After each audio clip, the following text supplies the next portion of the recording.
battleground. So, true, it's not their best battleground by any means, but it's also not their worst one. So they go for Cursed Hollow, and that's a cool one. I think that's a very good one. It kind of fits SOA's playstyle if they once again want to go for a more global approach with the likes of Dehaka, with the likes of Fallset even maybe.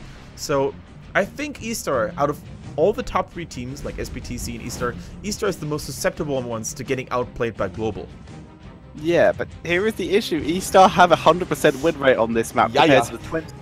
There is, even though it's only over 1 game, a map that SOA have 100% win rate on, I've just found. Yep. Rax's Holdout. They could have taken ESTAR to there. And that's a map where you can sometimes take a win in an unexpected way. Very true, very true. You might as well surprise an opponent like ESTAR, or at least try to surprise them. Yeah. Cursed Hollow is definitely... This ESTAR roster has not played Braxis the entire season. Yeah, there we go. They could... SOA, do your research. That would have been great. You've played it before. You've... Like, only 1 game is more than 0. Yeah, I don't know. You're taking them to one of their better maps in general. Like, their worst maps are apparently Tomb of the Spider Queen and Sky Temple, ESTAR, that is. And ESTAR is playing this so mean. Like, the current situation fits their own drafting style and their own playstyle so well. Because whenever they are first pick, they can just ban any hero other than Genji, force the enemy team to ban the Genji, and then they will always get Oriel. And that is so mean. And even if SOA were to ban Oriel because they're like, hey, we can't beat China #1 of that hero, they're going to give away Genji. And Ooze is going to tear things apart in that hero. Yes, he is. There oh is my the... god! Oh my god! They've given it Genji. No. So it was nice knowing you. Oh boy. Mada So mada. nice. Mada mada mada. Okay. Wow. Now, are we gonna see Ooze in that hero, or could it be someone else? I would highly assume it would be Ooze. Like, he's been putting on a clinic on all of those melee assassins, and look at the win rate here. Very similar to the other regions in the world, 61.3%. That's very, very scary. And keep in mind that this win ratio could probably be way higher if he wasn't banned all the time. Yes, this is true. You can actually see he has a 41.8% ban rate, banned in just under half the games that we see in HGC China. And to be fair, he wasn't even available for some of them. Yeah, he wasn't available for a large part of Phase 1. And I'm pretty sure that if we had statistics solely about Phase 2, he would be in the 70s and 80% I of can ban check rate. that, actually. Yeah, you can check that. And while Tetra is looking it up, we can take a look at what SOA has brought to the table here. They tried to go for a little bit of shutdown. They tried to deny the armor synergy with Genji as well that Uther could provide. And of course the Greymane, really, really good on this battleground in particular. Strong soul laner, good team fighting. He's got it all. In Phase 2, Genji has a 69% ban rate. Oh, that's a sexy number. I like it.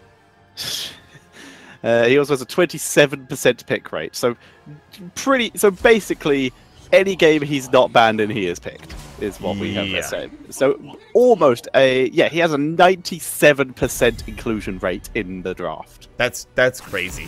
And that just tells us the entire story of why Genji is as good as why There's only one hero that comes close to having that's above 90% inclusion rate. Would you like to guess what it is?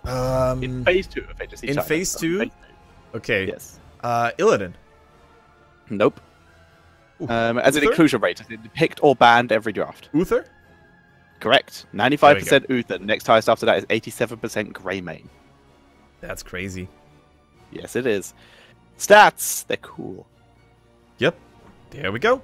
Ladies and gentlemen, we see the Arthas coming in. We see the Anubarak coming in. Double Northwind front line has been deployed. And I gotta say, I like this. I do like this because, funnily enough, those two warriors also complement each other so well. Whereas Arthas is more like the highly immobile but very sturdy frontliner. Anubarak is basically the exact opposite. He's highly mobile but takes a little bit of doesn't really take damage too well. So those guys really complement the playstyle. Arthas going in first, and Anubarak going in with a follow-up. It is just so nice, and I love what SOA is doing here. They're trying to go all in on the blow-up comp, and I'm not just saying this because of Varian, you know. Indeed. Although I would like to actually see a second tank and a Colossus Smash build, because that's a really good way to try and burst through Arthas. And Genji too, like if you catch him off guard, if you carefully count when his Swift Strike is on cooldown and when his Deflect is not available, you can melt him in a couple of milliseconds. Exactly. Very true indeed. Also, to the people asking, how does 62 plus 27 sorry, how does 69 plus 27 equal 97? Because this site doesn't do decimals, so I assume it's rounded. Gotcha. Which would make sense. So Karazim is the support pick. Cool. We don't see ESTAR pick that too often, so it's nice to see it jump in. In fact, I have yet to see China #1's Karazim. I can't remember him playing the hero. I'm pretty sure he's played it in Phase 2 already, but I can't recall him being on that hero. China #1. And they have... He's definitely played it, if I remember correctly, but it's only like once or twice. He's not your Uncle G or your Luful who... hasn't. First time? Oh, yes, he has. Yes, no, he has. But let's do it in this phase. Tournaments, HGC China Phase 2. Because, yeah, this also includes games from his previous name, where he was Tao for X Team. Very good HGC point. China Phase 2. There we go, Phase 2. And yes, he's played Karazim once this phase. Okay, so we haven't really had a lot of chances to collect data on his Karazim plays. Now, oh my goodness! It's been a while since we last saw D.Va, ever since she got nerfed a couple of times. Exactly, coming in here. Wow. I like it. It's unique. It's zoning. It's hopefully it's going to potentially isolate people. It's not a huge amount of blow up, but it's good disruption for the backline while everyone else blows up. Yeah, exactly. I mean, they do have a couple of lockdown heroes like the Variant, most importantly. So if you manage to taunt someone while the self-destruct is active, that could be huge damage coming in there as well. And denied. Don't be shy on camera. Palmy, you can't do that to your lady. That was his hot lady. Get wrecked. That was his hot lady Tetcher. I know. Oh dear. Cameraman with the denial. Body block. Just when you thought that no one would watch you, the cameraman destroys the movie. What? You're telling me that I might appear on camera in a studio with cameras everywhere? Zero, dear. Oh, Palmy. Well, that makes him even more likable. Yes, it does. For now, though, I will say the drafts are complete. We are heading into game number 2 between ESTAR and SOA.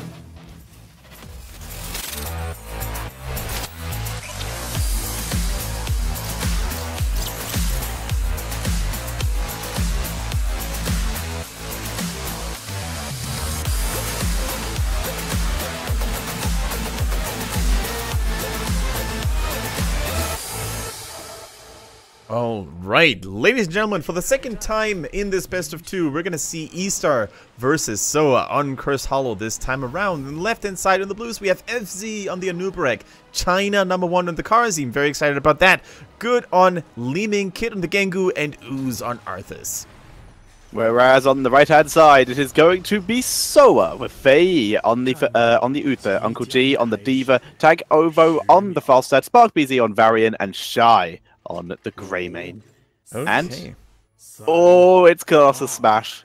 It could very well be. I mean, so here's the thing, right? Colossus Smash these days normally goes for the High King's Quest, because you want to amplify your auto attacks, which are already going to hit like a truck if you go Colossus Smash. You want to amplify that damage even more. However, there's another route you can build Variant if you want to focus more on the slows and on the ability burst damage, especially after acquiring Ban of Dalaran at 13. And that is the Lion's Maw Tetcher. And I would be highly surprised if we see a tank Variant. But on the same page, on the same side, can you go Colossus Smash with a D.Va? Yes, the D.Va's not there to add to the burst. The D.Va is there as basically disruption, distraction for the backline, and if you can, of course, time a Colossus Smash with a self-destruct. Oh my god. Oh boy. It's beautiful. But anyway, I like it a lot. Yeah. Now. Oh, did you see that? Did you see that maneuver?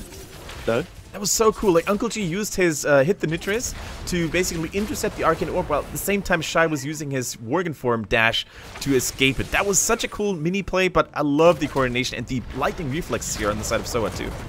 Sorry to interrupt. Very nicely done. That's fine. But yes, this Variant is, for starters, almost certainly dead. Yep. taking Genji's out. But yeah, this talent is also very much utilized a lot of times as a sort of pseudo makeup for wave clear. But when you have Greymane and Falstad, you're not really suffering too much for wave clear. It might just be due to the fact that he is laning in general.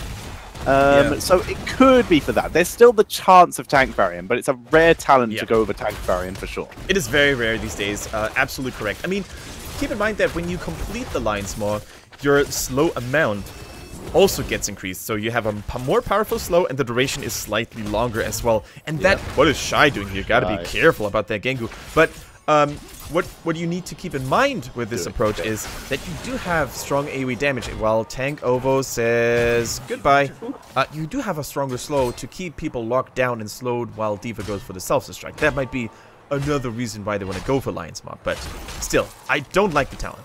And that comes from a variant main. I love the talent in certain compositions. Like I said, personally, you miss out on one of the parry talents. They're still going for Shield Wall because why wouldn't you? Yep. But I do like the idea that it does give more CC. That's actually not a bad idea. Yeah. If they wanted it for a tank build, I didn't even think about that part of it. I was thinking about the damage. It takes a while though. You need to stack it up, and it can oftentimes take a couple of minutes until you have it. Like I wouldn't expect Lion's Mob to be completed less time than High King's Quest. True. That is very true. That is definitely true. Indeed. Less time than High King's Quest, easier to stack than High King's Quest, and less risky to stack than High King's Quest. So, very cool. Very cool to see it. We'll see if they are utilizing it as sort of a wave clear thing, or just to consistently poke the objective, or as a slow for tankiness, or burst for Colossus Smash. Let's find out. For now, though, we are seeing the zoning forcing a Nubarak away, and they will be able to interrupt Ooze thanks to that hit the Nitros. Yeah, Hit the Nitrous is here to save the day for now. Full energy bar, by the way, on D.Va, and she uses self-destruct. Right now, they're trying to channel it as well. The enemies can't get close, but the magic missiles denied. But they're getting it on the second attempt. Nice. Picking it up, nicely done. Now, as long as D.Va survives, that was actually a pretty good setup there, because he doesn't have self-destruct, so he can't just pop that if he drops low. Boosted away, knock it back, popped out the mech. It will still be able to escape. Faye will also get out, but it's kind of sucks to lose that mech. You still lose the XP. Despite getting close to 10% HP, Faye still uses Holy Light on D.Va instead of saving himself with a big bad heal. You self-heal, Azutha. You self-heal, true, but that was just so cool to see. Like, normally you panic button and you panic press Alt and Q to save yourself, but he also thought about D.Va here. Really, really well done. Now, the level 4 talent for D.Va is Bring It On, and that basically causes her self-destruct meter to fill up more quickly whenever she takes damage, and D.Va's going to take a lot of damage in that game. Yes, she is. We will keep an eye on that. We'll keep an eye on D.Va, see how she builds as we're approaching at level 7. There is a talent here that I actually quite like on this map, but is garbage sort of always. It's not going to be that. I was going to say the nuclear option is really good for zoning. If you just want to basically guarantee yourself an objective, you just bung that down and you're fine. But this is so much of a better talent in general. You get the extra knockback, allows your team more isolation, allows you to be more disruptive, which is how you should be playing as D.Va for maximum disruption attempt. And it looks like they're going to ignore the objective here and attempt to put some pressure on mid, but the reaction from ESTAR is going to prevent this. And right now, just being ignored. Exactly, they're just totally being ignored. The Tribute, no team really bothers about it. I mean, Falsa is just poking Arthas here. Probably not going to achieve a whole lot other than preventing him from taking it. Nope, he goes back as we speak about him because the rest of ESTAR is already on the rotation here. Genji going in. Karazim could follow with the Radiant Dash, but they're leaving him be for now. What I liked about ESTAR's Mercenary camp timing here was that they took a little bit later, so they now have the pressure going while the enemy Merc camp was destroyed by the towers as well. Oh, they go for the knockback, but good using the teleport in time. Oh, nice escape. Nice escape indeed. Continues to drop the harass and clear the lane. Giant number 1 and Ooze working down on these mercenary camps as Nubarak is holding bot lane fairly efficiently. Top lane has been abandoned. This is giving Falstad some lovely free stacks of Season Marksman without actually being harassed constantly, but Arthas will head up there before they miss too much XP. By the way, Tetra, I'm not sure if it's actually going to be a Colossus Smash variant. The Colossus Smash these days has been played with Second Wind at level 7 for the most part. Which we both disagree with in general, as a reminder. It is not ideal, don't get me wrong, because the attack damage does, or the life seal doesn't scale with attack damage, it scales with max HP, and you actually lose max HP for Colossus Smash. So it's very much suboptimal, but still most pro players these days go for it for whatever if I was reason. if I was to do a Colossus Smash build, this is the one I think is correct. Because you get the extra burst damage after doable. vulnerable, you still get the crits consistently, you get safety, you get survivability, you're not missing out on any value. Here comes the big moment. Personally, I think it is correct. Damn it!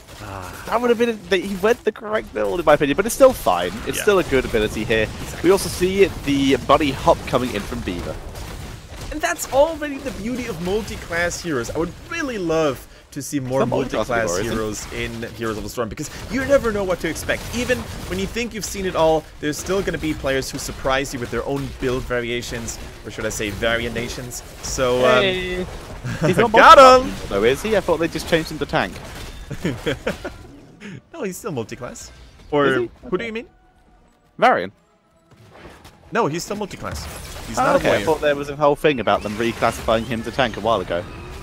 No, that was Quick Match. He basically counts as a tank now. Oh, okay. Yeah, that makes sense. As they start out Ooze. And that was 2-3 heroics dropped for just Arthas. And now they need to retreat because they are actually under a bit of duress here. They will get out. Alright. Cool. There's actually rumors about Garrosh potentially being a multi-class hero as well, right? I guess it would make sense. But hold on, a triple impale, and Genji's gonna clean up. Thank you! Dropping the nuke, and we do see Uncle G just standing next to it, just like, please, I need time. Trying to boost away, giving Faye a chance to escape, but too much CC, and we see Faye taken out. Shy going in, Uther staying alive, healing his buddy, his Worgen buddy for now. Uncle G still has the mech available, but now I think he might end up falling. He gets stunned, and D.Va is so squishy. Oh no, she doesn't make it. Yeah, in and out of mech several times in that fight. That's the curse. And we do see the curse. Going over to ESTAR, first one of the game. Alright, ladies and gentlemen, resets galore for ESTAR. Genji and Li Ming, they're just causing a bloodbath here. Tank over though with a money gust, saving his king for now. But ESTAR is not letting go. The curse is on their side. Yes, it is. Takovo still dropped down. Couldn't escape. They was trying to dodge more stuns from Manubrak. Instead, just took him a far too long route and got killed off. Another kill go over to ESTAR as the push continues. They're going straight for the tier 2s. Alright, SOA, they're struggling. They're with their backs against the wall. Bottom lane getting pushed in, top lane getting pushed in, middle is heavily sieged by ESTAR as well. They need to hold here right now, but no 13 in sight. And Falstead still being dead doesn't help either. A beautiful bunny hop, but is it going to be enough? The palm is on FC. It doesn't proc. He gets out. There we go. Finally finished off by a sneaky move there, but Genji just kind of killed everything. So it is a 3-for-1 in this fight.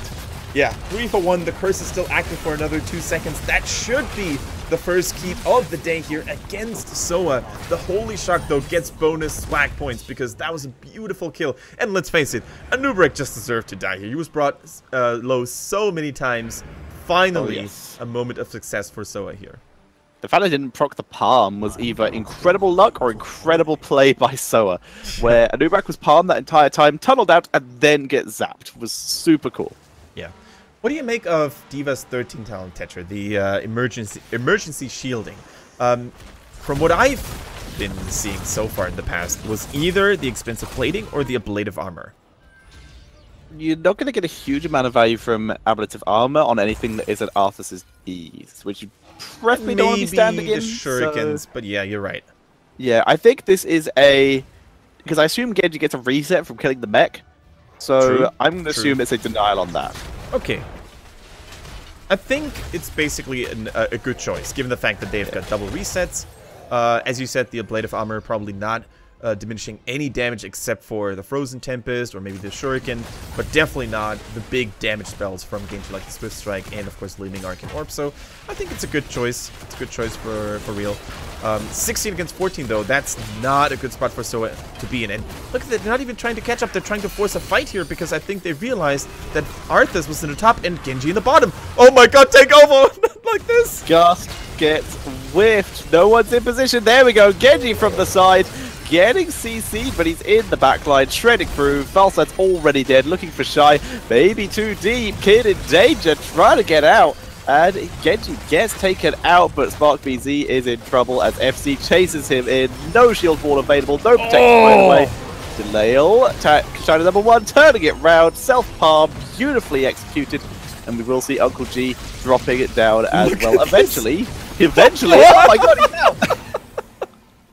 The defense matrix, the armor, and the consistent healing by Fei kept him alive. That was the perfect Wonderland scenario for D.Va. A narrow choke point, you hit the defensive matrix on all 5 team members, or all 4 team members because Genji was dead, and he refuses to die and gets out. What in the world? Emergency shielding activating as well. He just, everything went right to keep him alive there. Wow. Good clutch escape there by Uncle G. Wow, that was awesome. That was easily one of the coolest D.Va moments I've seen ever in competitive Heroes of the Storm. But that doesn't change the fact that SOA is still massively behind. 16 is the talent gate they need in order to fight on even terms against Ooze. They're not willing to wait that long. They want to catch more SOA targets right here, right now. And they're looking for that Uther, who's getting chased down, standing in the self-destruct, keeping himself alive. They pop the cocoon. They bought themselves some space. Space created. Space created and time bought successfully here. Once again, it's a 1 versus 1 situation in terms of overall tributes, so no immediate curse threat against SOA or ESTAR. It's all about the bosses at this stage, and that's exactly why ESTAR just, you know, positions themselves up in its vicinity. They try to force a fight here maybe, because SOA just can't let this go through. They already lost the fort in the top lane. They already lost a couple of, you know, chunks of health on their towers. They can't let this go through. They don't have self-destruct, so they can't use that for zoning. They're kind of just relying on just winning a fight. But the boss has been unleashed, so that is enough for them to hold this area, at least, for now. Li Ming actually went for Fireflies at level 16, didn't she? Because we see those fast-moving magic missiles. I think it's a very nice adaptation against the likes of D.Va, because it makes it much more easy for her to land those missiles against her. Indeed, it's good for scouting. It's, like you said, very good for landing those missiles against D.Va. It's nice. It's a little flavor pick that can sometimes make a lot of sense, especially against something like Varian, where if he blocks your mirror ball missiles, that sucks. You've lost a lot of mana. You've lost a big cooldown. Fireflies, you just spam it. Eventually, they'll hit him. Yeah, there we go. Another coupling has been dropped. Uncle G, no self-destruct, gets the shield and the bunny hop. A little bit too late though. Yeah, the bunny hop going down. Divine Storm is good though from Faye, trying to keep Shy alive, but Shy is dropped. And the Gust is used as the disengage, as we are seeing Varian attempting to escape. D.Va dropped as well, though, outside of the mech. So that is a 3-for-1. Once again, Genji dropping, but too late. It seems to me that Falset was a little bit too late to the party there. I'm not sure if he was cocooned or anything, but that Gust arrived a little bit late. But it was also not in a great location anyway, because ESTAR was basically fighting with a wall behind their backs, so even if Falsa had used the Gust early, it wouldn't have really, like, gusted them far away. It would have just bought them maybe a second or so, and that probably wouldn't have been enough. Anyway, so a little bit of an unfortunate location for them to choose a fight, and probably a double boss play plus a tribute for ESTAR. Oh boy, is the game going well for them. Yes, it is. They are looking pretty good right now. This China number 1, starting onto this tribute. Gonna take that forest in. It's not a curse tribute, so they can just grab this one straight away as they start working on that boss. Yeah, Shy, the only person to basically deal with the boss. Now the holy shocking Uther says well met and helps him out here. The mercenaries, of course, proving to be a little bit of an extra nuisance, but the boss, of course, has priority. Now, I think D.Va could have actually maybe used her Q to knock the mercenaries back a little bit, but let's face it, those are just tiny little details. I don't think it would have made a big difference. So, you start clearing out those bruisers, Siege Giants, and clearing out the minions as they push up the bottom lane. Unlikely they're going to be able to get the keep of this. The Siege Giants, like we said, were just taken, so they're not going to be available to assist with the push. But it looks like they are just going to try and get some kills here. If they can oh my gosh, Shy, for a moment I thought he got trapped in the root there. That would have been a safe kill for sure. And if there's one thing that SOA can't afford to have right now, it's getting killed. Bonnie Hop is good, hitting 2-3 people at the same time. The Gust coming in, Genji dodges it though. He gusts them in, Divine Storm on the self-destruct. It destroys Karazin. And Li Ming, Uncle G going deep. It's a 1-for-2. They finally execute the combo. They're cursed though. Arthas went and got it. Oh boy. And the keep will drop. Save the keep. I mean, Arthas wasn't even in a team fight, right? I totally forgot about that. Yeah. Arthas was like, I'm gonna chill here. And he gets the tribute. And that is definitely worth it. The curse is going to deal way more damage than the boss and ESTAR combined could have ever dealt. But look at that piece again here. Beautiful. Please, they get the engage onto Li Ming, chasing forward Falstad, very nearly messing up the Gust, gets to Divine Storm, holding them in place, and boom, absolute destruction. Anubrak only survived it due to his level 1 talent, and they are able to move it to the rest of the map. And SOA, they are still clearing up, they're stuck due to the curse. ESTAR, they have had to pull back to wait for their teammates to respawn. Yeah. I mean, that certainly earned SOA a lot of style points, right? Don't get me wrong. It looked so cool the way that was great. They blew up That's ESTAR. the combo they've been wanting to execute all game, and they finally do it. Exactly. Gust into Kachung, Mega Stun by Divine Storm, and then, of course, the beautiful self-destruct. But let's face it, it didn't really get them anything done. Like, instead, they lost more keeps, now down 2, only having the top keep left. And we see GG well played, by the way, in level 16. Talent that has been kind of falling out of favor as of late here. I think we saw a lot more Nano Weave Suit and also the Torpedo Dash every now and then, but I still like it. Yeah, I still definitely prefer this, especially in a comp that you have, which is very much about blowing someone up. You just get that reset, and you get back in the mech, you build that self-destruct again, and it keeps you alive a bit more efficiently if you have a composition that's about killing someone as quick as possible.